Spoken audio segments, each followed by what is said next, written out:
Hello, everybody. Welcome to this live special broadcast honoring Jaws on its, or Jaws, on its, as I said, Jaws, on its 50th anniversary. It's hard to believe that it came out 50 years ago. Well, I don't know. The more I think about it, it seems like 50 years. I was just a little boy at the time, so it does.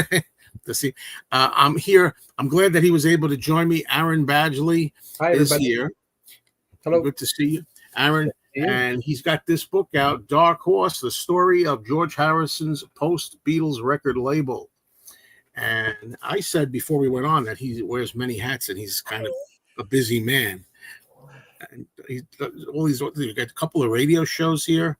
Yeah, a couple of radio shows. But thank you for having me on, because you know what? I don't get to talk movies very often. And as much as I love music and the Beatles, I also love movies. So this is great. So thank you, Joe, for inviting me. I really appreciate it. I'm so pleased to do it. You know, it seems like a while ago now, we did on my show that I sometimes call MAYO'S Monster Mash.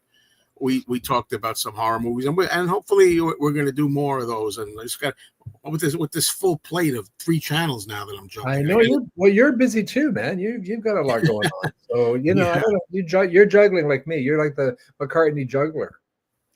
Yeah. All right. Well, let's say hello to some people that are here. James Farley. Hi, James. Hey, hello. I think I know what pom pom pom means. I think you're talking about the John Williams score. Bum, bum, bum, bum, bum. Is that what you're doing? Classic. You know, there's a movie from 1957 called The Vampire with John Beale. Mm-hmm. If you ever watch that, at the beginning, the credit sequence, it starts with a little opening scene where a boy's riding his bicycle and he goes to a doctor's house and finds out that he's dead. Somebody killed him. So then he gets on his bike and he frantically pedals through town, and it says The Vampire, the title, right? And then he hear bum, bum, bum, bum, bum, bum, bum, bum. And I'm saying, I bet you anything.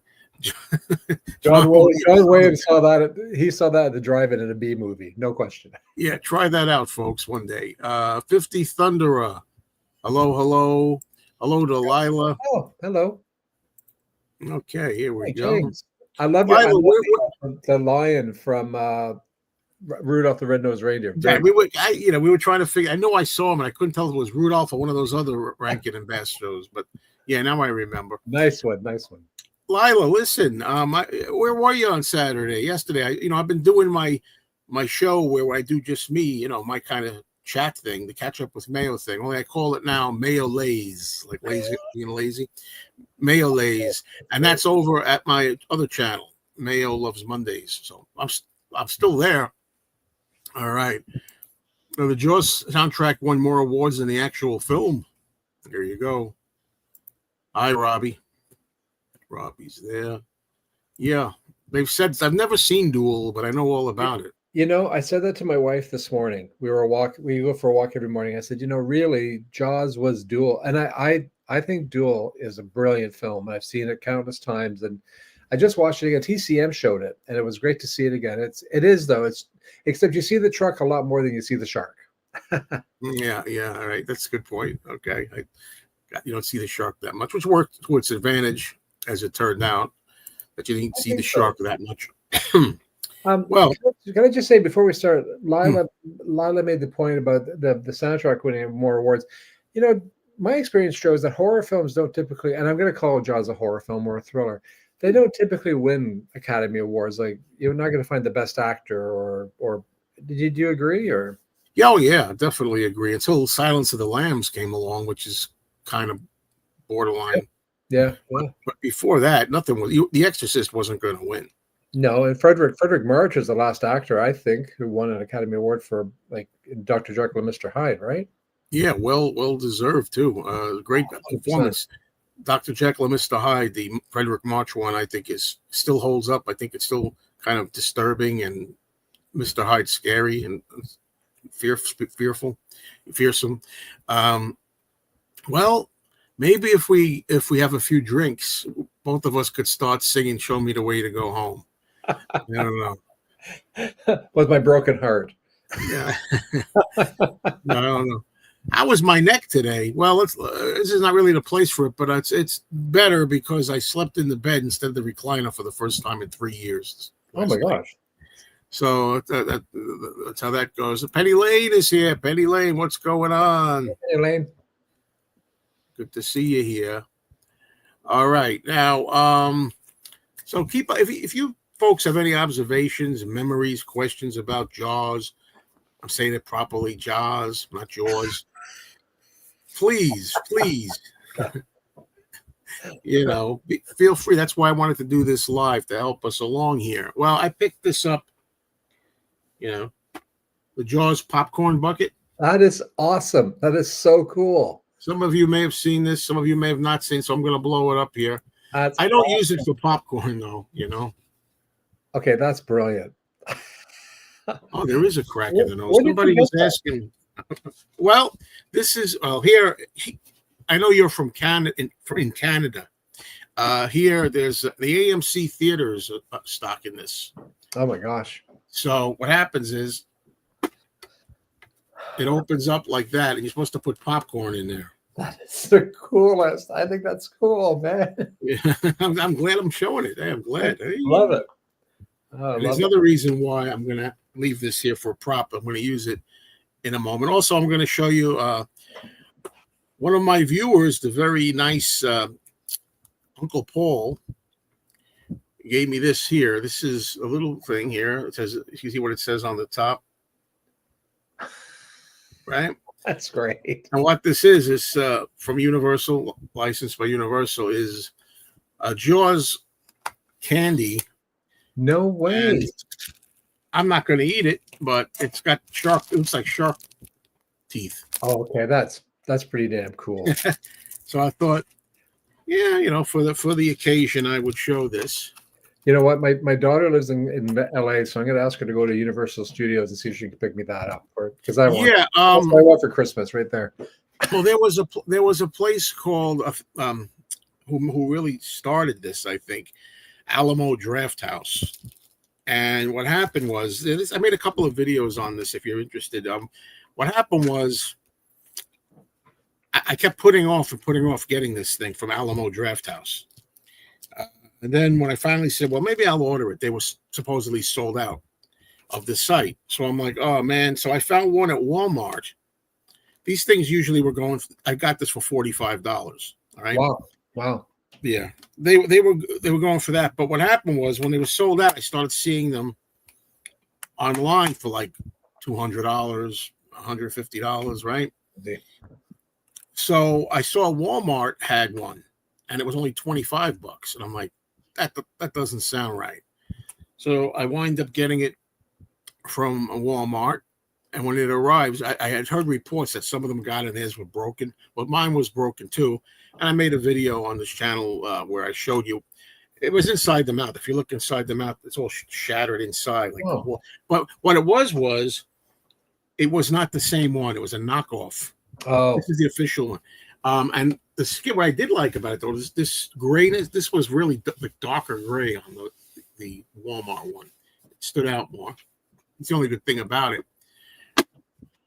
No, there's a lot of good things about it. It's pretty cool. Well, I mean, the other one that I see what you're saying, but anyway, and it smelled too. Like for some reason, who knows why people do this? The one that was the knockoff. I smelled it. I was like, man, some kind of rancid plastic. Yeah, I was coughing. I was smelling up the whole house. I boxed it. I got it boxed in a closet. I still have it. But the point is, it wasn't the official one. And underneath the jaw, there was like a hinge. There was some kind of hinge thing here. Like it was like a hinge. It was not as good as this. So anyway, how did I get this? So finally, I found out that people are getting it right at the AMC theaters. So I had one close enough. I called up and I asked the person. Surprised anybody answered the phone. Oh, yeah. And said, oh yeah, we have like 25 here. And I said, oh, great. Well, just think if they still have them, maybe I could get you one. We'll see what But yeah. Anyway, that's the long-winded story of the Jaws popcorn bucket. Now, this is something here. Are you guys going to see it at the cinema? Well, let me start by saying that, yeah, they're showing it here in the States anyway. They're showing it starting August. They keep saying 29th, but it's actually August. That's my birthday. Oh, it is? Yeah. Perfect. Early happy birthday. I should talk to you by then. And but it's August 28th that they're having it, from August 28th to September 4th for like a week, and it's in a lot of theaters. And I got my tickets already because some of them were selling out some of the days. So I'm like, okay, let me get it. But you're not gonna. It's not playing by you, right? Well, it hasn't been announced yet. I'm looking here now. I'm actually on these. We have what's called Cineplex here, which is like your AMC. And at this point, there is no like it's showing that there's no theaters in Ontario. You have to go to Buffalo to see it. But if it's up on the site, it must mean that it's going to be coming to some theaters here in Toronto. So Yeah. we'll see. Because if it is, I'm going to go and see it again, definitely. Because I haven't seen it. I think the last time I saw it, Joe, I saw it at the drive-in as a revival, maybe in the mid '80s. I think they showed it again. I don't know why. Yeah, they did. They did. Well, what happened was, I remember, at least here where I am, my neck of the woods, it was in 77 or 78. It came back. 78, I think. One of those 3 That sounds about right. And I saw it then too. But then I got to see it at a revival theaters like 2 or 3 times too. Yeah. Now, one time they had it in 3D, and I'm like, I never understand how, like, when movies were not made for 3D, how they do that. But apparently they can do it, and they're going to have a 3D showing or two here. So I'm thinking maybe really fun seeing what that's like too. I might drive to Buffalo. I might do that. I'd like to see it. I mean, that'd be kind of cool. I mean, Jaws 3D, the third one, wasn't that great, but it was in 3D though. It was the 3D was good. Yeah, no, but to see the first one in 3D is, I don't know how they do it. Yeah, I guess it's all technical now, right? I guess you put it in the computer because I saw Nightmare Before Christmas in 3D, and it wasn't made for it. No, the original, unless someone can correct me, when I saw the theaters, it was just standard 2D in the movie. But I saw it 2 years ago, and they showed it in 3D here. So I don't know. They tend to do that, you know. I've seen all the sequels. Have you? I have. In fact, I own them. Yeah, me too. I'm sorry to say. What's your feelings on them? I didn't think Jaws 2 was bad. It wasn't a horrible. It's actually pretty good. They just show the shark too much, and they kind of focus. I mean, it could have been better, but it's not bad. Jaws 3 in 3D, Dennis Quaid, right? Pretty awesome. No. And the Jaws: The Revenge, I thought was terrible. That's just my opinion, but right. You know. Well, again, I did. If anybody cares, I did reviews just recently for this celebration of all of them. Jaws 2 is to me is not too bad. You know what I mean? I agree. Yeah.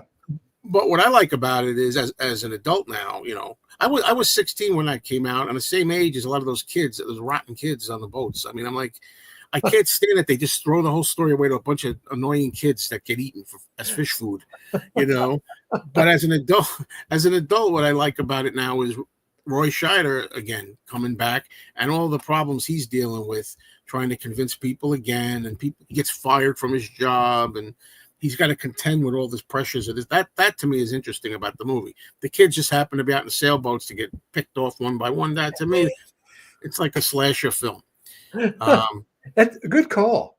I never thought of that. But that was before. The funny part about it is, because I looked it up. I do these crazy things. I looked it up, and I discovered it came out the same year as Halloween, but it came out before Halloween. So in other words, there were no teenage slasher films really when this came out. Although it seems like that when you watch it now. They just was starting up soon.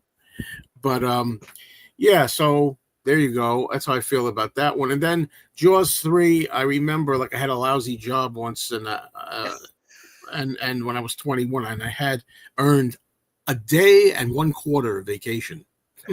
So I took the day and I went to see Jaws 3, and it sucked. I hate Jaws 3.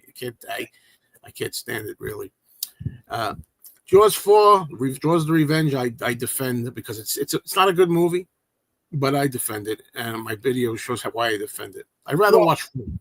They brought back what's her name? Lorraine, Gary. Yeah, and that wasn't bad. I mean, look. By the way, Jaws 2. The first time I saw it twice. I also have the DVD Blu-ray. I saw it on a double bill here with the opening film was "I Want to Hold Your Hand." Oh wow. So which was a great double bill because I didn't even know what I Want to Hold Your Hand was as a Beatle fan. I was like, wow, this is a great movie. But yeah, I agree with your assessment. I will defend Jaws: The Revenge more than I'll defend Jaws 3D. Yeah. Jaws Well, the 3D. thing, Jaws 3D is almost you can't defend it almost. But for Jaws: The Revenge, the whole thing for me is, and it's just my theory. I know they made it with the intent that the shark was seeking revenge, or the shark was personal, and it's hunting down the family. Yeah. When I watch it, I tell myself, although that's the tagline and that's the idea, I think if you just watch the movie cold, I don't think it ever says that she really believes that. I No. think it's in her mind. She's like, what the hell's going on here? I Yeah. mean, all this shark stuff. My son got eaten by a shark. My husband encountered the shark and died of grief, or whatever it was. Am I haunted or something? Is this thing again? She keeps thinking it's personal. I don't, and maybe it's personal on her end. This time it's personal. It says, yeah, from Ellen wants the revenge. Yeah, she's. I have a question for you. I was thinking today. You mentioned Halloween a minute ago, right? Now, here's my question to you. Why do you think they've never tried to do a reboot of Jaws? Because they rebooted Halloween and they reboot, all these Marvel films, but they've never remade Jaws. I'm glad they haven't. But No, absolutely. why? I mean, I'm just curious as to what your theory is as to why they've never tackled that. Well, first of all, Aaron, let's not look a gift shark in the mouth. That's the first thing. And the other thing is, I wonder if, am I giving them too much credit? They just might think, well, that's holy ground. We can't do that one. We can't best that. But then they did the Exorcist. I think there was an Exorcist TV show or something. Yeah, there was 2 seasons actually. Yeah. Did they do Rosemary's Baby over as well? They did indeed. They remade that. Yeah. Yeah. And so there are times when they do it, they ruin it anyway. But that's my only theory. I'm just wondering if this case they have some kind of reverence for it or respect that maybe this one they can't top it. I mean, that's my only guess, but I would have liked another sequel to come along if Richard Dreyfuss could have got involved and they could have come up with a really good story and somehow put him in. I'm talking about not now. I'm talking about years ago. But if they could have got something good out of it, whatever that story might have been, Yeah, I didn't know where they could go with a sequel. I miss Richard Dreyfuss because he's one of my. I don't know if he's my favorite character in the film, but Murray Hamilton never gets the credit he deserves because his character. He's such a great actor and he does that part so well. But I love Dreyfuss, his little asides, his sarcasm. Oh yeah. I mean, it's just that's to me one of the charming things of Jaws. Like the old horror films, there's always a little shade of humor, and you can kind of smile. Then 2 seconds later, you're covering your face because it's horrific, right? Right. But I agree with you. Like Jaws 2 had potential, but I don't know what they could have done differently. But it didn't come off as good as it could have, maybe, or maybe it did. Maybe it's hard to say, right, Joe? Because you never look at these films as standalone films. You always look at them in a series. But then I hate to, Bride of Frankenstein to me is better than Frankenstein. But that's just my opinion, Yeah. I think Bride of Frankenstein is, I try to say they're both great, but I think. Oh, I love Frankenstein. Yeah. I don't know if, I want to say Bride is better, but then I think, well, it's different. It is different. It's just different. Yeah. Yeah. But it's definitely, if somebody had nailed me to it, I'd say Bride gets the edge, over Frankenstein. But the thing about Jaws 2 is also, like I said, I like Roy Scheider returning. You mentioned Murray Hamilton. I like that he came back. Lorraine Gary comes back. And I like that it's in Amity Island again. It's the same location over at Martha's Vineyard. They made it the second movie, the same location. All that I like. It feels like the first a lot, the same family, same general feel. So that's all okay with it. It's just the fact that they threw it all away on teenagers that bother me. Although there's one, and I believe this when I too was their age. I thought this when I saw it at a drive-in in '78 when it premiered. But there's one scene I do like. My favorite scene of the movie is with Anne Dusenberry, I think her name is, who, when after her boyfriend was killed by the shark, and they come upon her in the boat, and she's cowering in fear in the boat, and I don't want to try to act like her. It's a chilling moment where she's all pale, and they take her out of there, and she's trying to say shark, and she's stuttering. Yeah. Shark. And I get tingles every time, Yeah. just now, every time, because she's so terrified. That, to me, that's a wonderful moment in there that I love. I'm in total agreement with you. Again, it's like that thing where it has its moments, and it's, I know that I could be wrong. You can correct me, but I thought at one point they had talked to Spielberg directing the sequel, and he couldn't for some reason. I think he was working on Close Encounters or something. Yeah, I'd heard that as well. Also, I'd heard that Dreyfuss as well. They were both working on Close Encounters. That's they right. might have done it. They might have done it, which is hard for me to believe. And Roy Scheider, what's interesting is he did not want to do the sequel. Right. That's right. He really hated doing it. And as I understand it, I've read a few things on that too. He was under contract. I saw an interview with him even just the other day where I watched it, where he said, well, I was under contract, that's why I did it. But I think the actual fact is that he had done something where he walked off the Deer Hunter, I think. He walked off something. Was it the Deer Hunter? Yeah, maybe it was. Think so. And they were like, we won't hold this against you or whatever if you do this film, this sequel, something like that. And he said, and then they agreed to let Jaws 2 count as 2 films remaining on his contract. Like I think he had 2 films. So we'll count this as 2 films if we do the sequel, and we'll forget about the Deer Hunter mishap. That's what I understood it as. But the thing is, you would never know. The guy gave it his all. He does well in the movie.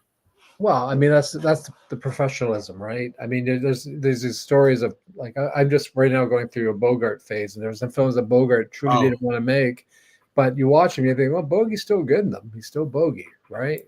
So yeah. Well, you're watching it for that, right? I guess for the Bogeyisms. Pork chops and applesauce. That's what you're watching. Peter Brady. Yeah. I'm going through all the Brady Bunch right now. I love it. I'm up to season 4 because I grew up with it. Me too. And I have a channel here called I guess you have it in the States as well. And the name just went out of my head, but they're showing the old Brady Bunch Variety Hour, which God, it's like a train wreck, right? But it's worth watching. Yeah, definitely. Yeah, I could talk a lot about the Brady Bunch too. We could do a show on that one. Anytime. I'm there with that one too. I have all their albums on vinyl. Yeah. Well, me too. Yeah. Brady Bunch, the Brady Bunch. Anyway, I have the soundtrack. I have the vinyl soundtrack from '75, and I have a CD redo of it. They added a few more tracks to it that I have. I think 2000 they put that out. The one I have. That's what I have now. Yeah, I have both too. I'm trying to think. Was it 2000? No, I lose track of time. I'm not sure the exact year. It might have been. Is that 25 years? Yeah, it might have been the 25th anniversary. Yeah. It's old. The funny thing is, I used to have the first CD, the CD of the first album, and even though that people would argue that the first album is inferior to what they were able to do later and restore more stuff, but I want the CD of the original. I'm trying to hunt that down to get a CD. The first CD, 75 one. Oh, you're talking like the original CD pressing of the album, right? Not the one where they added bonus tracks. Right. Whenever they first did the CD of the first album, whenever year that came out. Oh, that'd be great. Yeah. So, how about this one? Do you collect soundtracks? Movie soundtrack collector.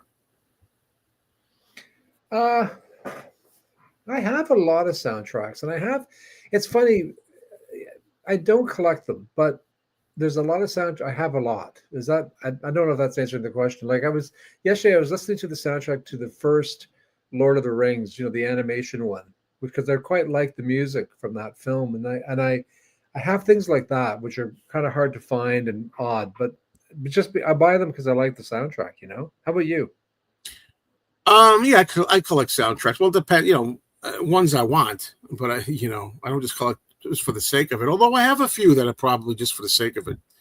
Like I have Airport 75, the movie soundtrack, just because Charlton Heston's in it. I'm a Charlton Heston fan, but I don't care about the music. But I have Earthquake. I have the Earthquake soundtrack. I didn't know there were soundtracks to Earthquake. Are you serious? Yeah. That's cool.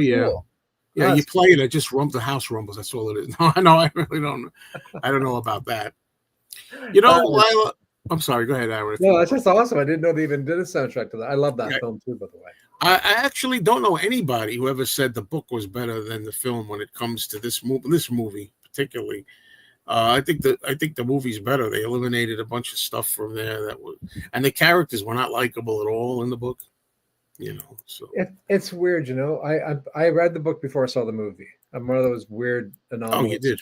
I did, and I read The Exorcist before I saw the movie as That well. I think the book of that's better than the movie. 100%, 100%.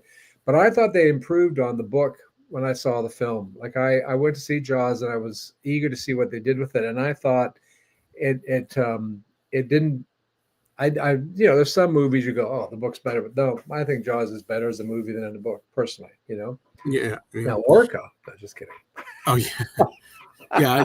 I mean, the book. I read the book afterwards, but you know, first of all, you know, Hooper is unlikable. Yeah, Hooper is a rich bastard that craps on everybody, and he has an affair with Chief Brody's wife. that's right. Yeah, yeah, You yeah. know, I agree, and a you lot of know, stuff that's isn't necessary. and Brody's not even the nicest guy, if I remember correctly. He's not the greatest guy. He's not as likable as he is in the movie, from what I remember. Well, let me Uh, ask you this, Joe. What do you think? I mean, I think I know your answer, but the casting of all the people in the film. I mean, that you just raised a good point. You're right. Brody's not as likable in the book. So, do you think that has to do with the casting or what? well, I love the casting. I think the casting's perfect, except for arguably the wife. I'm sorry, she's still around. She's still alive. I'm sorry. No, she's fine. But yeah, yeah. I mean, it's perfect. I mean, Robert Shaw as Quint is perfect. I forget. I mean, I know I read all the actors that he wanted and couldn't get. And Hooper, Dreyfuss. I'm going to get into him a little more because you were mentioning how Yeah, you know, I forget what the term you use, but you know, he's likable. And as a 13-year-old kid, I mean, I thought he was like a big brother to me or dad, or maybe not dad, but I thought he was really fun. And I also had seen American Graffiti, and I like Richard Dreyfuss in that before. So I mean, Richard Dreyfuss was like, oh, I love Hooper as a kid. You know, he was like a lot of fun and funny, making jokes and all this.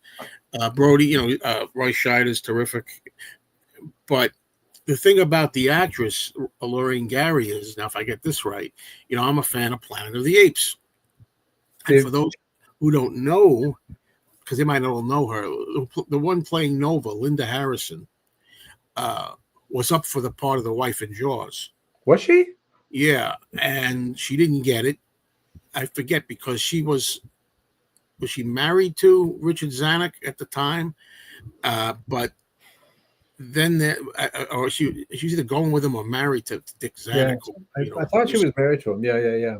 and then Sid Sheinberg, who's another name, was married to Lorraine Gary. So it was like two wives of the film. You know, the producers or whatever were trying to get this, and it wound up going to her in the long run. And I mentioned Airport 75. Airport 75 as a consolation prize was given to Linda Harrison. She's got a thankless small cameo in Airport 75. Blink and you'll miss her. I was just going to say that. I'm going through my head. I don't. Where was she in Airport 75? She Gloria Swanson is in there. That they have Yeah. a lot of guests in Airport 75, and she plays an aide. I guess she's an aide that Right. travels with Gloria Swanson on the plane. Okay, right. Yes, Or something like that. And because when I first met her at a convention, she told this story. You know, she told the story about this. They caught a shark, not the shark. Not the shark that killed Chrissy Watkins, and probably not the shark that killed the little boy, which I was going to prove today by cutting the shark open. You want to? We're not smoking here. Thank you very much. but you know the you said about Roy Scheider. I mean, he plays the part so well because he downplays it. He doesn't go over the top at times. You know what I mean? Like it's a part that could have very easily. You know, like Jack Klugman as when he did his ME show, right, where he was kind of always flying off the handle. But the name of it just went Quincy. But you know, Scheider plays it quite straight and quite restrained in many ways. Very good, very good. Now, again, another story that I heard. This is a story which I don't know if true or not. I heard that Charlton Heston was also maybe going to be considered for the Brody role, which, as much as he's my favorite actor, not so much. I always defend it because I say not so much. I think he's the greatest actor, Charlton Heston, but I like the presence he has, and all the different kinds of roles that he did. But anyway, I'm glad he wasn't in there because he would be too much. He's too much. Too intense. You know what I mean? But he also turned down The Omen, which at the time was called Antichrist, because in his diaries he talks about, I got the script today for Antichrist, which was The Omen working title, and he turned it down, and Gregory Peck did it, which Gregory Peck did a fine job, but I would have loved to see Charles Heston in a full-blown devil movie. Yeah, like, you know what? I'm picturing it in my head right now because I love Gregory Peck in it, but I could see. Oh yeah, he's fine. He's great. See Heston. That'd be. Yeah. Peter Benchley as a part as a reporter in the movie. Yeah. Well, it's funny, we got like a half hour into this, and I was going to start by us talking about our early memories of seeing it, which first impressions and all that, kind of thing. So you talked a little bit, but you said when you saw it at the drive-in, but that was Jaws 2. I saw Jaws. No, I saw it in a theater. And okay. I grew up in a small town called Whitby, and the next town over called Oshawa had 5 movie theaters.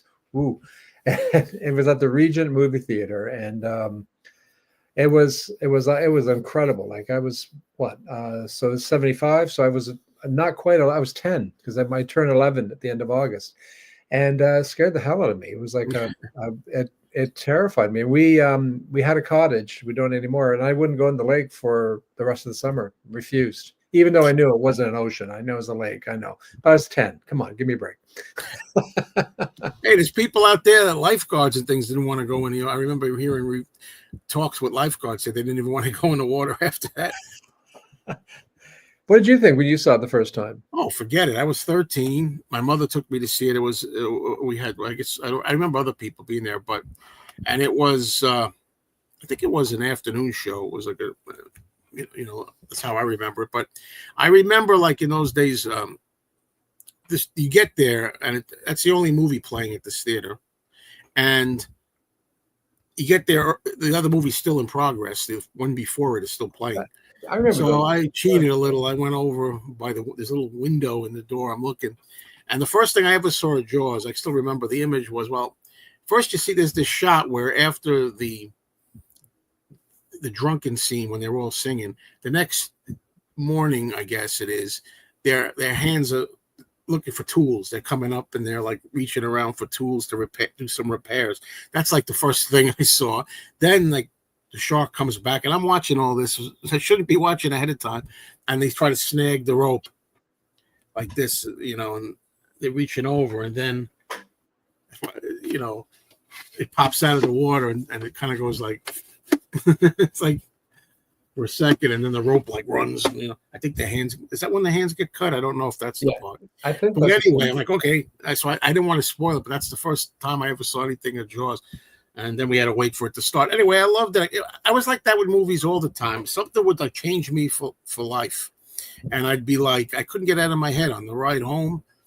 I'm constantly thinking about it in the car. I was like that with a lot of movies that I saw for the first time that made an impression on me. Like Westworld was one of them. Couldn't stop thinking of Westworld, and even the Omega Man. Like some of these movies, like at a young, impressionable age, Willard, I would be thinking about it. Everybody else forgot about it. They'd be in the car, or they'd be talking about everything. Oh, what's for dinner? So hey, we just saw a movie here. What did you think? Joe, you and I are very similar. The scene I couldn't get out of my head was the head, and underwater. Well, that's the thing. That's what I was going to mention is that too. Yeah, everybody jumped at that, and no matter how many times you saw it and you knew it was coming, still jumped. Yeah, every time. How great that is, and I love that. If you ever saw the documentary where Spielberg talks about how he got that effect, he was talking about it. For those who don't know, he was saying he had already finished the film, and there was the scene, I think, when the chumming scene, come down, chum some of this shit, and then he's first see those sharks' head come out, and it's a scary moment. He said, I think I can get another scare in this movie. So went to I think it was the editor, Berna Fields. I think it was her swimming pool. Went to her swimming pool to do that scene with the head, and they recreated it there. And it wasn't Dreyfus. I hate when you hear that. Like, he revealed also it's not Dreyfus at the end when he's in the cage going, those close-ups his eyes going, it's not even him under the water. Like, damn. But anyway, so they get this other actor and they do the head coming through. And he said there was a bunch of different ways I do it. Like when we did, he gets there and the head's already there. Or he gets there and it takes a little longer and then it comes through. Or all different, like 3 or 4 different ways, and the one that they used was the one that worked the best. However, just that the timing of how it came out, and it's perfect. Oh, perfect! Just perfect. And everybody loved that moment. And Robert Shaw getting eaten by the shark was a big deal to me as a kid. You see the blood coming out of his mouth, blood, all of that. So no, the films say, I mean, I'm like you, like I didn't shake off films. And I still don't, to be honest with you. There's still moments where I'll see something that really impacts me, and it's kind of like, wow, that's just staying with me. Can I tell you a bit of a funny joke about this movie, though? You said you went with your mom on an afternoon show, right? I went with my mom and my brother on an afternoon show, and it ended at 5:30, I think. And my mother on the way home goes, well, let's stop for fish and chips. I'm like, you've got to be kidding. You just got to be kidding. I'll have the chips. That's fine. No fish. No fish. I don't think so. You don't even think about that. But she didn't even connect the dots. I'm like, Mom. Oh, well. Good times. Yeah, absolutely. What can I say? Then I wanted to see it as many times as I could. I saw it a few times that year, different theaters, cousins, different people, friends, whatever. And then I saw it again when they brought it back. I think it's 77 or 8, something like that. I thought it was 78. It was 78. Yeah, I'm pretty sure it was. Yeah, and it's terrific. And this, look, people say this about almost any movie if you're really into movies, and I agree. Every movie is great on the big screen, but this movie, Jaws, has to be seen on the big screen. 100%. I mean, you feel like you're on the ocean. Yeah. You're there in a wide screen. Well, so beautifully filmed. It was filmed on location. Like, instead of, in a tank in the studio, I mean, they went out on location and they shot it. It was beautiful. I mean, even before they go on the boat, the whole Amityville Cove, I mean, it's just absolute. When she's swimming at the beginning, that's brilliant. I mean, that needs to be on a big screen. That only works, in my opinion, on a big screen. Very interesting. Well said. I got a story in a way because I said I was 13 when I first saw it. Well, I have 2 nephews and a niece, and my niece at the time come to my house and she's like, let's watch one movie. And I said, have you ever seen Jaws? She said, no. I said, okay, let's watch it. She's 13, the same age I was when I was mesmerized by Jaws. Yeah. So I put the movie on TV. And the beginning starts with the girl swimmer, and she winds up getting devoured and everything. That's fine. Then we get Brody waking up, and he's walking through town, and he's talking. He's driving into town. And she said, this is boring. I said, all right, so shut it off. Okay, fine. I was getting a little aggravated. I'm like, okay, fine, I'll shut it off. I was like, I mean, what do you mean? That's how we are today. God forbid you have a little character development, or you see something that's not action all the time, and endless carnage or something, That's amazing. But I can understand it. I mean, it's like that. It's like when you watch a movie today, Joe, like it's the amount of cuts and the amount of, they don't leave a camera, you would never make a film like Rope, Hitchcock's classic. Yeah. Today. There's no chance in hell. No way. And it's a shame. It's sad. It's very sad. And when you see people, I heard people like, talking about, there was a Facebook article or something, horror movies that don't work today, that are no longer powerful today. And The Exorcist always comes out as one of them. No, I think it works. I think it works, but a lot of people think, a lot of young people think it's funny, think it's hilarious. I remember one guy saying once, my kid's sister talks like that. And I remember somebody else once saying like that, what's so scary about it? Just don't go in the room. No. Well, there's that. I'm like, your daughter is freaking I don't even have a child. I mean, your daughter is going through demonic possession. That's pretty scary. And she's changing and all this, doing all these things. Look, the Exorcist 2, by all means, laugh through that one. That's quite funny.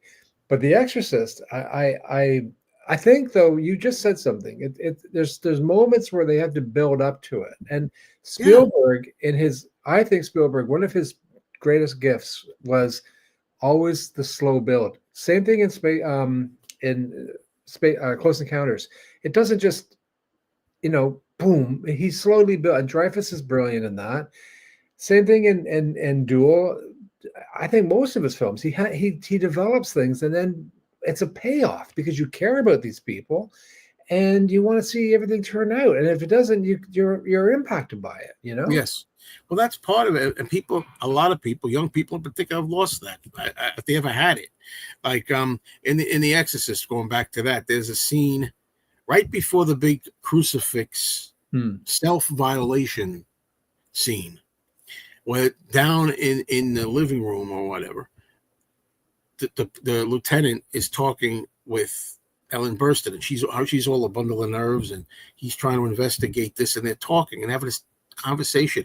And William Friedkin says, I think he said in one of the commentaries, this was his favorite moment of the film because he's the director, and it kind of like the slight zoom on her, the tension she's thinking, then it goes in on him, and they're talking. And meanwhile, if you're a kid, you're like, come on, where's the head spinning? Where's the vomit? Let's get going here. It's like, this is a great moment, I eat stuff like that up if it's done well, the tension and everything, and building up to them. When she goes upstairs, right after that, they leave. And then all of a sudden, all hell breaks loose. And we'll get back to Charles in a second. But for me, the ultimate film that did that was The Haunting. I mean, the 1962 or 63 black and white. Yeah. You don't see anything, and it doesn't hit off real. Sometimes it's a little thing in the background, and that's what Spielberg did, where we're not seeing the shark. When the first Alien, when you don't see the alien every 5 minutes, it creates the tension. And I know I'm sounding like an old geezer right now, and I apologize, but I am an old geezer, so I can be thankful. Be thankful to be. I'm grateful every day. I'm an old geezer today in today's world. I don't want to be young today. Sorry, young people. I catch flack for that all the time, but me too. But yeah, I know what you're saying. And in Jaws, another scene that I love is when the two guys on the dock face the shark early in the film, and the piece of dock goes out to sea because you don't see the shark, and the wood turns around and comes back pursuing them, and it's the shark.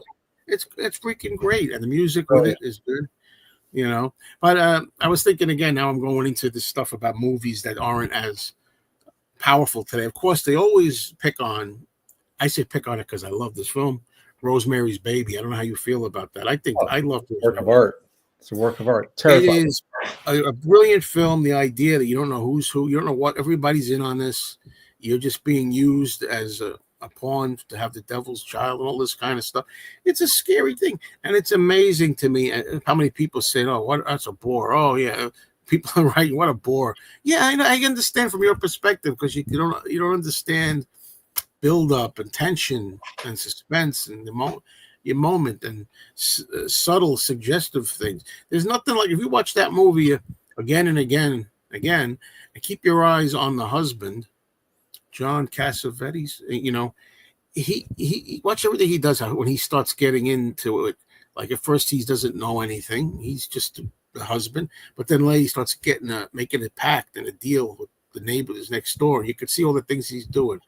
Yeah, it's freaking great. Like, I don't know. You want some ice cream? I forget what it is. Like, he has to go do something. He's like, oh, you want some ice cream? I have a hankering for ice cream. Oh, sure. Okay, I'll go get it. But really, he's going to go over to the neighbors. Yeah. The satanic neighbors, because he's got to, I forget what it was in that scene where he's got to, intercept something. Yeah. All these little things that add up to a movie. But if you're just sitting there, what are we going to see? Like the explosions and the. Well, also, I'll tell you what doesn't help, and I've seen my kids do this. I'll put a movie on. Now they're not kids anymore, but I'll put a movie on, and they'll be watching the movie doing this. Oh boy! Boy. Put the phone down. And whatever's happening can wait an hour and 45 minutes, just because I remember one of my favorite films of all time is, and I'm sure everyone else, is Casablanca. And of course, people find, young people, my daughter's friends, oh, it's kind of boring. Not if you watch it. You actually watch it. Watch Peter Lorre, watch Sidney. I mean, it's just, I told you, we're going through a bogey phase right now. Just bear with me. Yeah. And Casablanca, I bought it recently on Blu-ray because I saw it once, and I wasn't, for whatever reason, I wasn't able to be as invested in it. So I didn't really. I feel I haven't seen it the right way yet to make a judgment. So I got to see it. But anyway, I know exactly what you're saying. And one of my nephews, we got years ago now. He would come over on a regular basis and we'd watch movies, and I showed him a lot of movies. Some of them he liked. He loved Butch Cassidy and the Sundance Kid. He thought that was like fantastic. He didn't like Deliverance. I showed him Deliverance. A great film. Great. But some of them he really liked. And but I remember I would ask him, and I didn't want to come across as a jerk, but I would say, when you're here, could you shut your phone off just for the movie? And he would do it. Yeah, I'd say to my kids, no phones on during the movie, and if you don't like it, get up and leave, but that's fine. But like it's and nothing drives me more nuts than sitting in a movie theater. So I went to see the most recent Neil Young film, and a person during the movie was just texting. I'm like, stop, please. Like, anyways, that's just me. Do it at home, damn it. I mean, if you're gonna, that's terrible with the phones. I mean, even when they light it up, it gets distracting. It happens. Yeah. I don't see many movies in the theaters much these days. First of all, nothing I really want to see like I used to.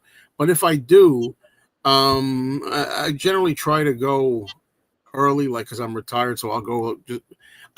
I always say that I like a movie, whether it's night or daytime, with a big audience that's respectful and gets into the movie, like Jaws, back on Target here. Yeah, Jaws was like that. They all screamed at the same time. They all laughed at the same time. They applauded. They cheered. Yeah. They talk about this. Dreyfuss talked about this in one of the documentaries. It's amazing. They all cheered at the end, and then they applauded or something. Then they got quiet, read all the credits, and then at the end of all the credits, they cheered again. Yeah, I agree. I mean, there's nothing like that. I've seen so many movies like that. Even the Friday the 13th movies, which is a whole other kettle of fish. When they used to actually cheer Jason's killing, he was like a hero. 100%. One day we'll talk about that. Like, spear gun in the eye, and I'm like, it sounds terrible, but I mean, people were involved in the right way that worked. Yeah, because they cared about the characters, and Jaws was a character study, and I remember I just watched it recently, and when the guys are in the boat, and Brody says, tell those guys to get out of the boat, whatever, and Dreyfuss tries to tell them, and they go out. He goes, "You're all going to drown." Yeah, that's a plot when they all laugh. Every time I see it, everyone laugh. Yeah. At that point, it's freaking great. Or they, laugh or something like they did. Good for you, gentlemen. Yeah. Can you tell me if there's a good restaurant on the island? Yeah, you walk straight ahead. It's so great. What an impression. And there's not movies like that anymore, but also because I think, in all fairness, because the world's not like that anymore. People are not in it. It's not like it was. We've seen a lot now, right? Would you agree? We've seen it all. We've seen a lot. People have changed. They're not as non-jaded. They're jaded now. But they weren't jaded then, and it was all fresh and it was scary and exciting. Well, you can see scary stuff on Facebook or the news or whatever. Yeah. And, I remember Walter Cronkite talking about, how the televising the Vietnam War changed how they had to make horror films because that was horrific to watch, right? So, and again, it brings to me that great line by Peter Cushing is what's horror and what's not. And he said, war is horrific. Well, we make her thrillers, and and I agree. I mean, I simplifying, but I love Peter Cushing, so I'm going to agree with him. But I think it's very jaded. I think also, and I'm not going to get into this tangent, but Jaws didn't have CGI or Look, I like this tangent, but go ahead. okay. So it was all in camera, and now Yeah, with CGI and AI and you watch these films, you're going, okay, I don't even know. It's a video game to me. I watched something the other yeah, day. And well, I feel like I'm watching a video game as opposed to yeah, a feature film. And Jaws works because it's there. It's not a green screen. It's not superimposed. They're interacting. Like you just mentioned the part with the dock. That's wouldn't work if it was kind of, oh, let's put this in later in post. No, it's there now, and it yeah, makes it. yeah. You know. Well, I'm with you 1,000%. That's one of my big pet peeves. I talk about it. It's a favorite talking point of mine. Now you see all the stories. I always go off on this. All the stories about how difficult it was to make this, and what a pain in Yeah. the ass it was to shoot this. Again, if I was a director or a worker, an actor, I would say, you know what? I wish we could have just CG'd it all in. It's easy. But as a person that loves film, studies film, admires film, I am thrilled by the story of what they went through to get this just right, and it worked. And the stories are such that, for example, when Richard Dreyfuss tells a story about how you would set up the cameras out on the ocean, everything ready. Then all of a sudden there'd be a sailboat in the back, and it would take 2 hours for that sailboat to get out of the cave. And by the time it did, you lost the light and everything. Now today you just CG it out. Yeah. And I'm not even against that. I'll be honest. As much as I hate CGI, I'm not so much against like if they're going to take wires, have somebody's like dangling from a wire and they take the wire. Yeah, that's fun. Yeah, that almost doesn't bother me. But I don't like when it takes the place of characters and locations.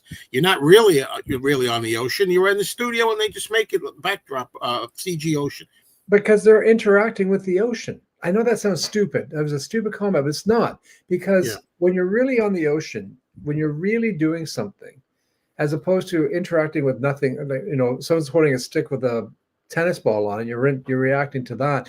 It doesn't have the same, I'm gonna just go into music for a second. I'd rather hear an album recorded by a band in the same studio, maybe not all at the same time, but in the same studio, than those albums where the bass player's in Switzerland and the guitarist is in LA and the drummer's in London, and they bring it together. It sounds fine, but you can tell they're not in the same room together. So that's just right. Yeah, I don't think just you, but I know that's the statement, that's the expression, but it's not just you. It's the way it is. These things, I get in this with Tom all the time. I was going to say my friend Tom, Tom. We get into this all the time, and I'm not saying I'm not a big fan of like in the old movies that I love. If you're in a car and it's obviously a screen in the back, okay. But it is. It's like it's obvious. I mean, I don't like, and again, I've seen movies like I remember seeing like one of the Amazing Spider-Man movie with Tobey Maguire, and when he's swinging in the streets, I was okay with that. Like when he's swinging on CG, swinging swinging, I was fine with that. But then there was one scene where he has a fight on the street, and his CG flip up, punches, flipping, and I'm like, why can't you just have like actors in costumes doing stunts? I saw the same thing in a Charlie's Angels movie, one of the Charlie's Angels movies. I happened to see it on TV, and it was a scene where they were fighting. It looked like a game. It looked like a video game. They were not really people fighting. It was two blurs of cartoon things. And I'm like, Deep Blue Sea is another one. Talk about shark movie. You ever see Deep Blue Sea? I have, yeah. I Joe, I kind of went through a phase where I saw every shark film, Orca, Piranhas, all these films. Like I wish I had bought some of them on DVD or Blu-ray, but I may still. But I Deep Blue Sea, absolutely, yeah. But I mean, there's one part, I think it was Samuel L. Jackson, who gets devoured by the shark. It's a cartoon shark. He's standing there and it comes up from the behind. It's like a morph. Looks like the Terminator 2. Like, and like, come on, man. But the shark looks phony in Jaws. I don't think so. The way it's used, if you really want to look. Not in the first, maybe the second one, and the third and fourth. None of that. You ever see shark footage? Every time I see real shark footage now, it looks fake. A shark looks fake. It looks like it's just this, stationary thing.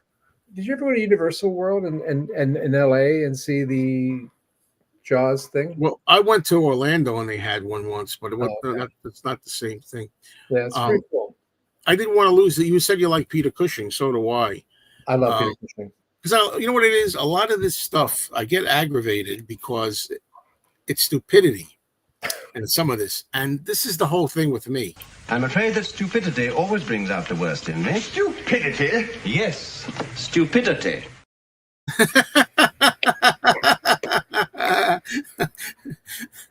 I want that. That's brilliant. Oh, it's great. That's great. That's so good. I love that joke. That's it always brings out the worst in me. I can't help it. Stupidity. The shooting star. I think that was real. I thought it was a real shooting star. You know, I remember seeing that as far back on videotape, and I thought, is that just like a glitch or something in the videotape? You see a shooting star at one point. I think it's real. I thought there was in one of the documentaries Spielberg saying how lucky they were. It was just by chance. It wasn't anything planned, and they just left it in.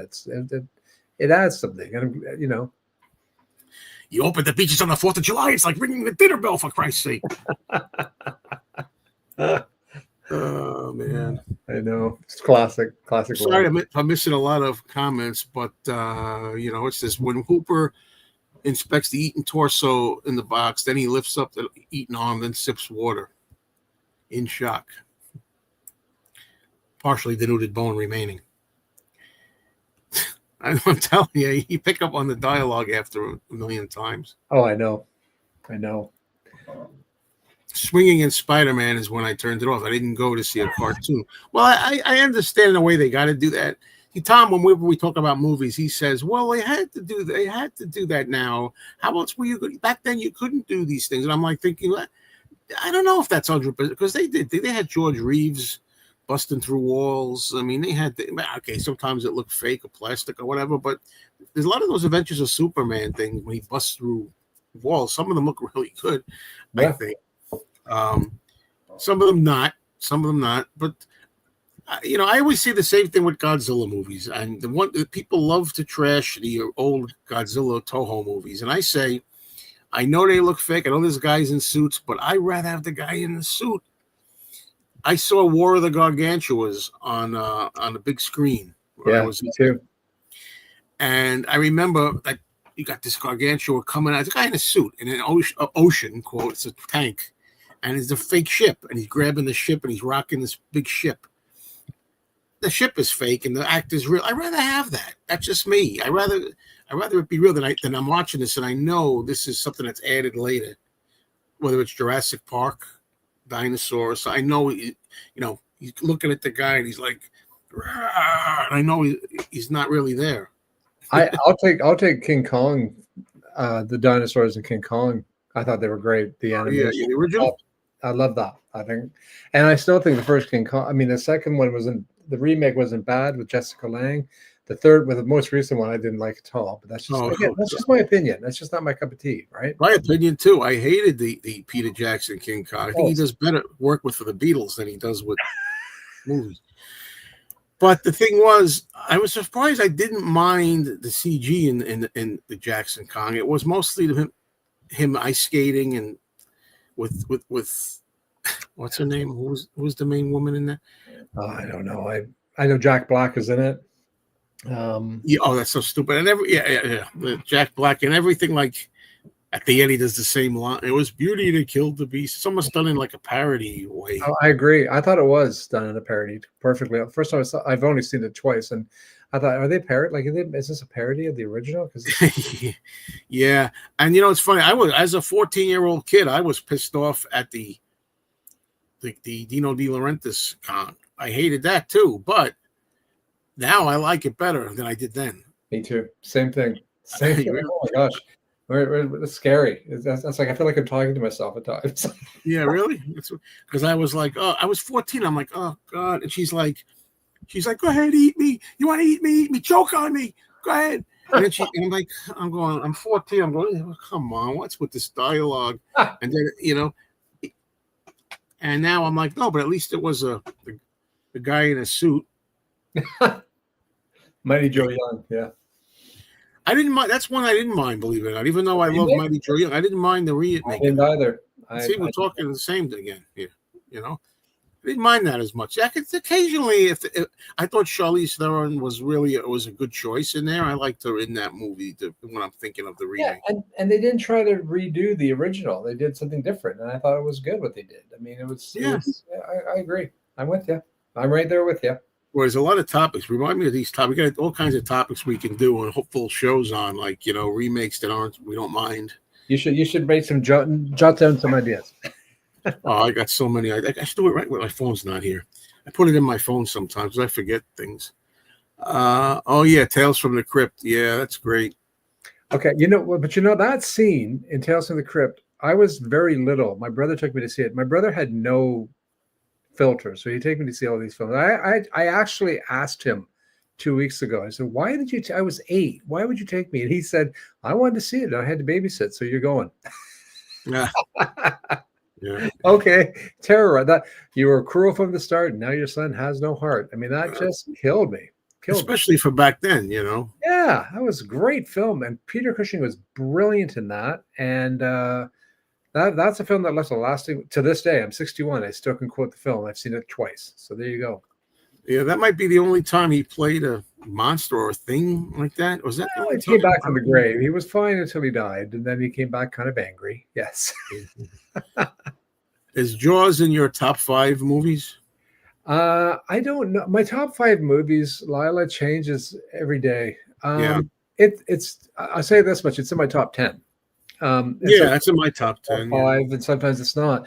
I heard a joke the other day, and I kind of liked this joke. It was like, "Well, what's your favorite Beatle album?" It's like, "Well, the one I listened to last." And it's kind of like exactly. With film, I'd have to put Jaws in my top 5, but in my top 10 for sure. It's in 10, no doubt about it. But it's hard for me. I never really. When people ask me, I rattle off a whole bunch of movies that are in my tops, but I don't know which. I gotta assume Jaws is in 5 for me, but it's definitely in 10, like you say, if nothing else. Yeah, I think it's in my top 5 too. But as I say, sometimes it's like I'll see. I just watched Maltese Falcon again. I thought, oh my gosh, how brilliant this film is, and so it changes with the day. But I love Jaws so much. And I'm like you, Joe. I saw it several times when it first came out, and went with friends, went with cousins, went with brothers, that kind of stuff. Yeah. Let's see. What other comments do I have here? Jabberjaw. Yeah, Jabberjaw. That was like Curly from the Three Stooges. Didn't he go yuck, yuck, yuck and stuff like that? Do you remember the Jaws phenomenon? There was the Land Shark on SNL. Yeah. Mr. Jaws by Dickie Goodman. Yeah. At the record. The record. Dickie Goodman did all these records where he would use pop snippets of pop songs. And that was a clever song, actually. Yeah. The Night Stalker. You see, there's an example. I'm glad you brought that up in a way. I love The Night Stalker. The first one. I liked The Night Stalker and The Night Strangler. I didn't like the show. The show I didn't like. I liked the movie, the first one. Classic. 12 days, eh? That's incredible. I didn't know that. That's fantastic. 12 days. And you know what? Go ahead. No, go ahead.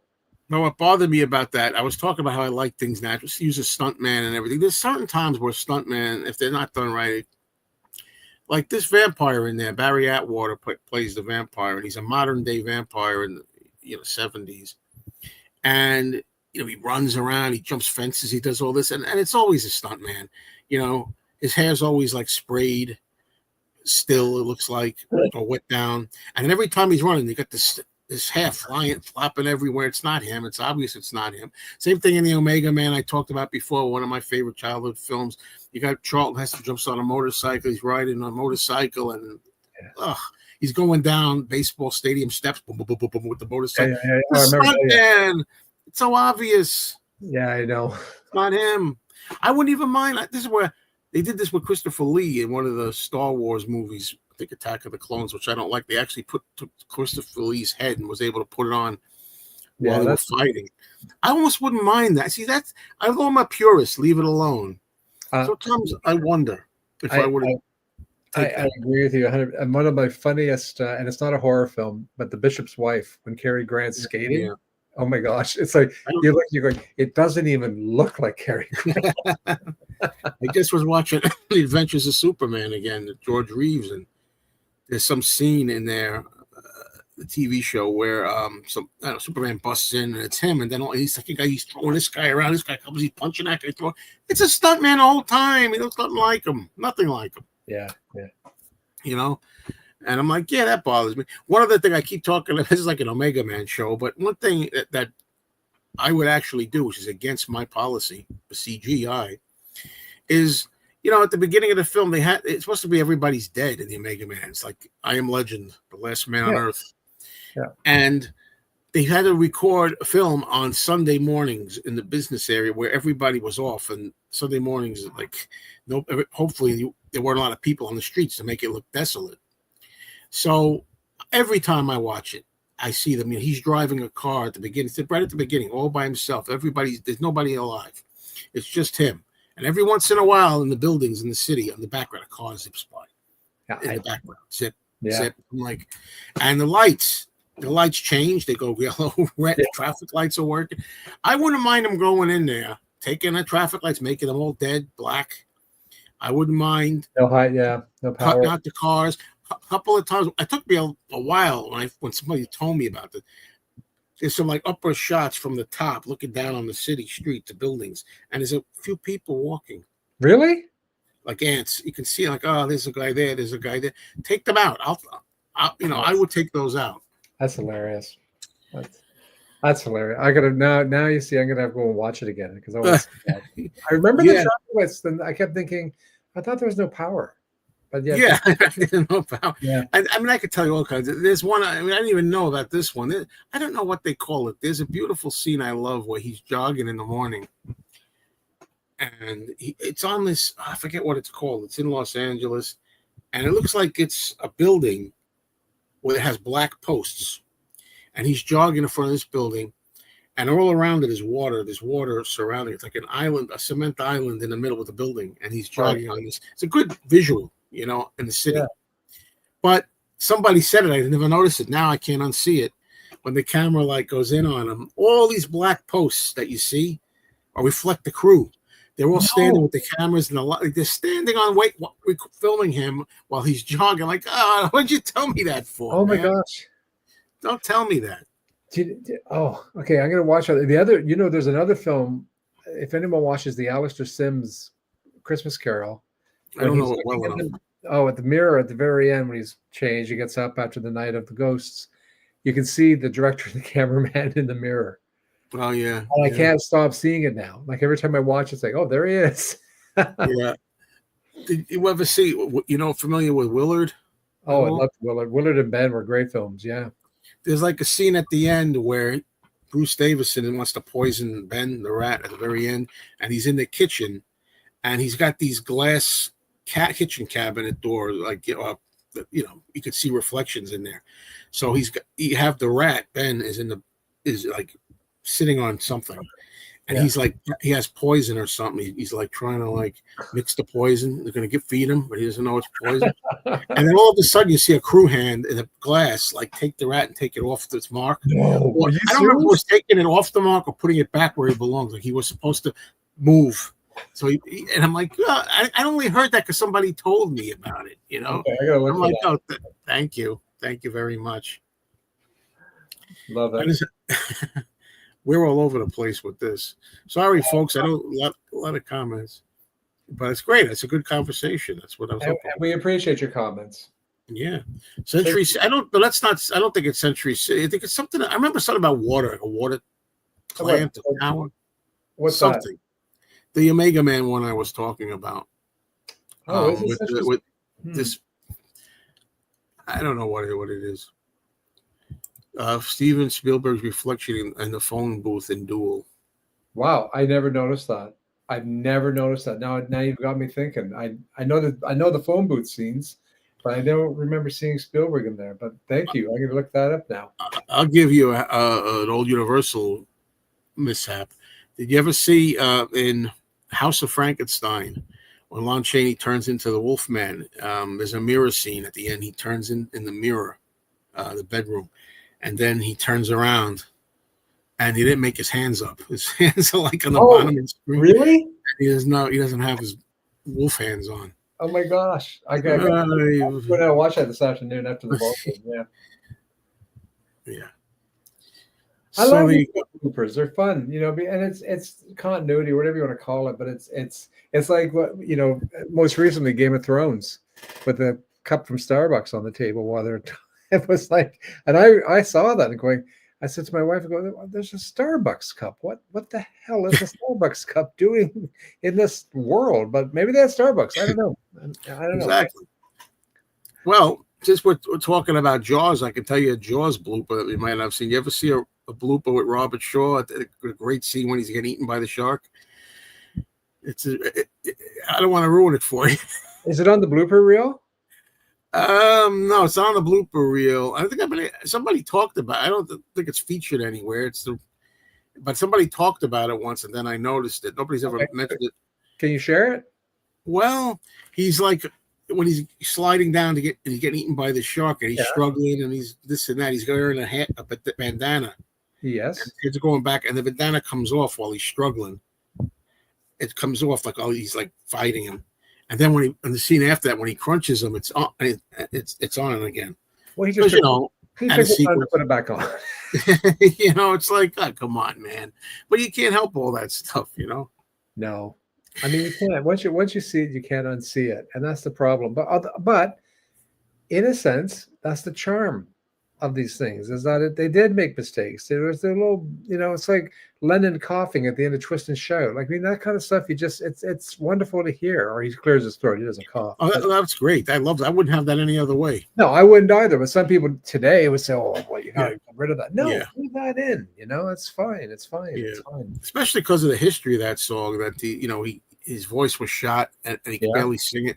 Just made it through it, and then at the end, he's like, whatever he does. Good old milk helped him through.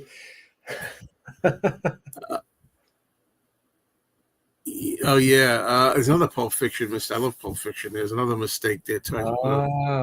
That's right. I've heard. There's also one near the beginning where there's holes in the shot into the wall already before he shoots. Somebody shoots at them. I think. And there's holes already in the wall. Take them out. Go in there, CG. Take them out. No, you don't. Speaking of Spielberg, you don't go in and put walkie-talkies in their hands instead of guns or what. That's a different thing. When you change the meaning, they did that with E.T. I think they were supposed to. Originally they came into the house. I don't know if it's cops or whatever. And they got guns or something. They're holding them, and they later put made them into walkie-talkies, so it wouldn't be guns. So what, on the video or it's some of the version, new versions. I don't know which version of ET, but they did that eventually. Then you got boom mics. Yeah, that happens a lot. Even in old movies, I see boom mics. I see. Just watch the old Lucy show. Not I Love Lucy, but the Lucy show that came after. Lucy show. Okay. Constant boom mics. It's like, where's this episode? Yeah. What's a standout scene in Jaws? I mean, there's a lot of them. I don't even know where to begin with it. I think I agree with you. There's so many, but the first thing that popped in my head was I love the opening. I thought the opening of that film was a work of art, and the woman swimming and you can see underwater, and it's not going to turn out well, and the guy's passed out on the beach and everything. I thought that set the stage so beautifully for me. I don't know, but that's one of them. How about that? Yeah, that's good. I mean, there's so many. I like the whole shark, Cooper in the shark cage thing. Yeah. The doc turning around and coming back like we talked that's about. Another one. That's that'd be up there too. That's one of my favorites because and I also like the humor when the kids are pretending to be the shark. That could make me laugh as a kid. I was like, oh, that's funny. Because I probably would have done that. But what was I going to say? I was thinking of something else. Oh, it slipped my mind. Oh, well. There it goes again. How come they never did a mashup of Amityville Horror and I wonder why. Oh, really? Oh my gosh. Didn't know that. Duel. Okay, I have to really rewatch that. I didn't notice that. I just watched it recently and I did not notice that. Yeah, I remember Peter Cushing. I went to that. I took a girl out on a date for that movie, Top Secret. I remember that librarian role. That was 1984. That was late. Yeah. Yeah. He always did bring a touch of class, though. So I'm wondering if there's. I mean, we talked a lot of Jaws stuff. I wonder what the heck else. And so many great lines in there too. Of course, you're going to need a bigger boat. That's the classic line. You're going to need a bigger boat. There's so many, and it's a film that has aged well. It's still, to me, and I'm going to go on a limb here and say this is why Spielberg's a brilliant director. Like the use of music in the film, we haven't talked about that yet. It's not wall to wall music for the entire film. You know, sometimes I'll watch something these days and it's like, well, I'm listening to the music. I know something's going to happen, as opposed to having nothing and then all of a sudden things happen. Do you know what I mean? Mm. Well, it is a great soundtrack. Whatever. Oh, I'm not. No. The soundtrack's brilliant, but yeah, but not all the time. Right. It's used effectively. Too much of anything, right, Joe? Like if it's just constant, then it takes away from the beauty or the impact, in my opinion. But let me ask you, Joe, do you have other favorite Spielberg films? Are you a fan of his work, or I should you got me, because I should be liking a lot more Spielberg stuff. I'm trying to think. I actually, believe it or not, talk about sequels and things, I actually like War of the Worlds when he did that on the big screen. That's like sacrilege ordinarily, but I really like what he did with that. And I'm trying to think. Come on, there's got to be other big Spielberg films that I'm not a big Close Encounters. I didn't catch that till much years later. I should have caught it earlier, because I like Dreyfuss too. But I did. I'm not big on Close Encounters, the Third Kind. It was good. At the time, it was one of those films that I still love it, and I love seeing it in the show. I remember seeing 1941, thinking, this is so different from everything he had done up to this point. And people slag it. It's not a bad film, in my opinion.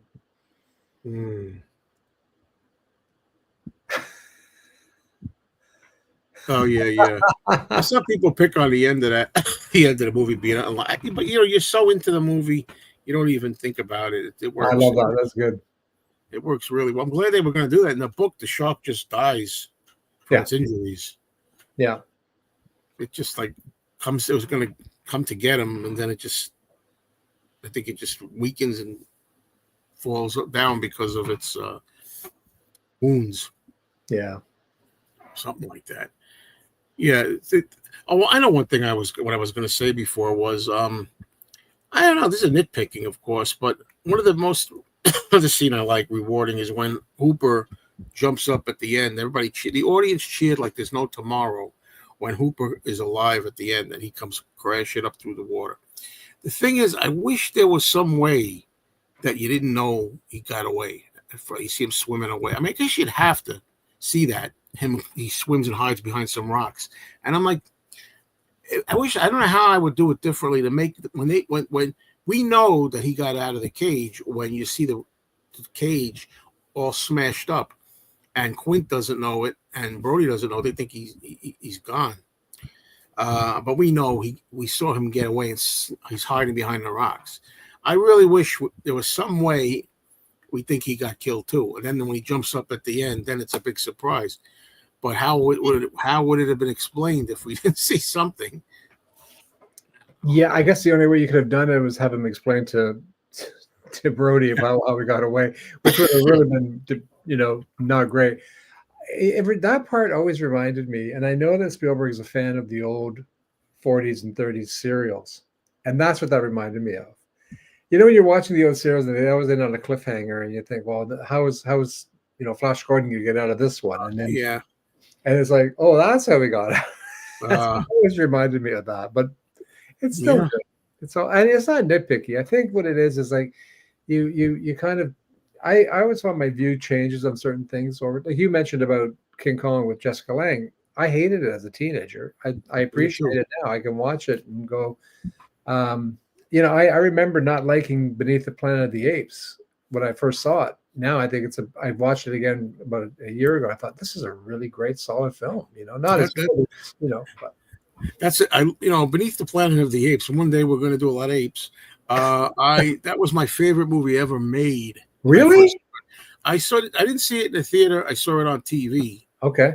When they first showed them all on TV, and Yeah, I was like, oh, I loved. I don't know. I love the underground aspect of it. That there's stuff going on underneath. I loved the General Ursus with the helmet, the look of him. And I really liked it. But what happened, and it was very comic booky kind of thing, and the mutants with the mind control. I loved the scene of Taylor and Brent being forced to fight in the cell, fight each other. Yeah. Even though they were friends, they were trying to kill each other. Then, as I got older, I guess in my case, I started thinking, oh, well, I could see the flaws with this. I could see why people saying, well, the first half is pretty much just a knockoff of the first one and this and that. But so now I for me, I see it, the flaws of it, but I still love it. But I loved it more as a kid, actually.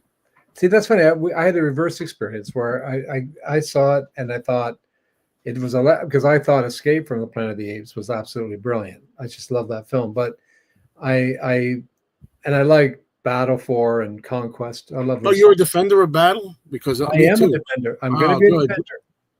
Finally, another person on Earth.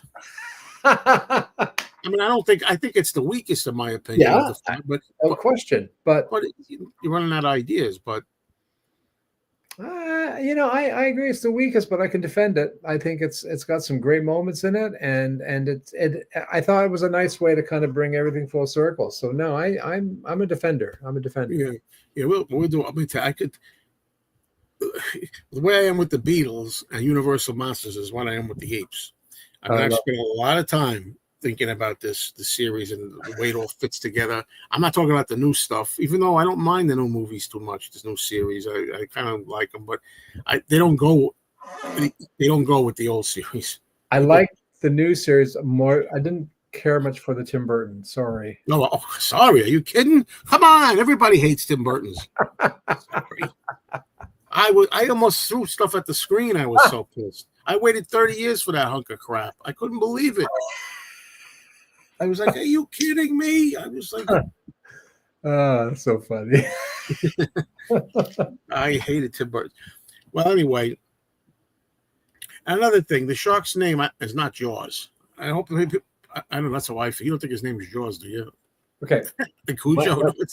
Listen, my bugaboo is Frankenstein's not the monster. He is the monster. Yeah. He's not Frankenstein. Frankenstein's the guy who created the monster. And when I see things on TV, they go, oh, you remember Frankenstein? No, he wasn't. The monster didn't have a name. It was just the monster. Well, what about that shirt you're wearing? Frankenstein meets the Wolfman, the monster. Yeah, well, I still like the movie. Well, the way I look at it is, of course, it's not the monster, it's the doctor. However, kind of since he made the monster, he's like his unofficial son. It's like he kind of like that's his name, kind of like I accept it. I don't get that upset about it, but I know what you mean for sure. So, well, folks, I'm kind of like coming up to the time when I gotta quit. So, quite fast because I had a blast here, but I gotta get out of here. Thank you for inviting me. This has been fun, man. I'm glad you enjoyed it because I was like, well, we got to do more of these and. We did. This is our second one, I guess. Anytime, man. I'm around. Anytime at all. Yeah. Hard Day's Night, side 2. I love it. That's so great. Awesome. Jaws 3. Awesome. All right. I saw someone put in the comments the Jaws is coming to Cineplex. So thank you. You know what? I didn't see it, so I will definitely buy tickets, and I'm going to go and see Jaws here in Toronto. Maybe it is. Oh, yeah. That's what I put in the comments. So thank you very much for that. But you'd be surprised. I mean, the seats are filling up these days. You got to get things earlier. That's a whole nother thing. I hope the seats that I picked aren't too close because I can't tell on the phone when you got to pick your seats in advance now and order the tickets. Yeah. It's like, unless you've been in the theater and you know this where it is. This doesn't look too close. I did one recently, and it was I didn't know it was so far back. It didn't look that far. I don't like being on top of the screen. No, I don't like being, it's nothing. Well, I tried to get tickets for the It's a Wonderful Life. They show that here, and it sold out really quick. So I'm not surprised. I'm not surprised. Jaws will sell out too, and I even Paul McCartney one hand clapping. That was packed when I saw. Yeah. That was well attended. Good movie. All right, folks. Well, anyway, so go see Jaws anyway, because if you get a ticket, if you haven't seen it on the big screen, it's going to be playing at least, as far as I know, look in your town, see if it's playing from the end of August into early September, and make sure you see it on the big screen if you like the movie enough. You're not going to be sorry. Let me tell you. No, it's a good way to spend a couple hours. It really is. Okay. Thank you again, Aaron. Thank you, everyone, for your comments. Thanks, everyone. All right. Talk soon, everybody. Cheers.